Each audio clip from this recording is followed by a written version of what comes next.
အခုလိုအေးတဲ့ရာသီမှာကျွန်တော်တို့တွေဝန်နိုင်ယူဆင်ဆက်ကိုချက်ပြီးတော့ခမင်းမူနေနဲ့စားမယ်ပေါ့နော်ဆိုတော့ရန်ကုန်မှာတော့ဘယ်လိုနေလဲတော့မသိဘူးပေါ့မြန်မာနိုင်ငံမှာဘယ်လိုနေလဲတော့မသိဘူးဘန်ကောက်မှာတော့နည်းနည်းလေးအဆိုးစားလောက်လေးပေါ့တော်တော်လောက်မဆိုးစားလေးအေးနေပါပြီဆိုတော့ကျွန်တော်အမေကိုထားတော့ကျွန်တော်ခံပုံမှန်ဆိုရန်ပူတယ်ဒီတော့လက်နဲ့စားကော်တီပဲဝန်နိုင်ယူပူပူလေးကိုထည့်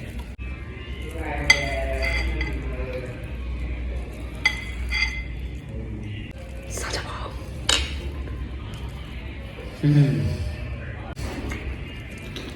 然后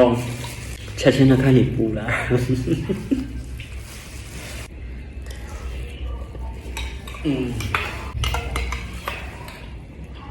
对哦特别特大概哪一位出氧出来老公酸沙包一刀呢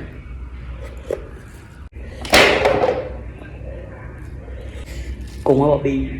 chị chụp video chơi dù bà khám nhà. Bye bye.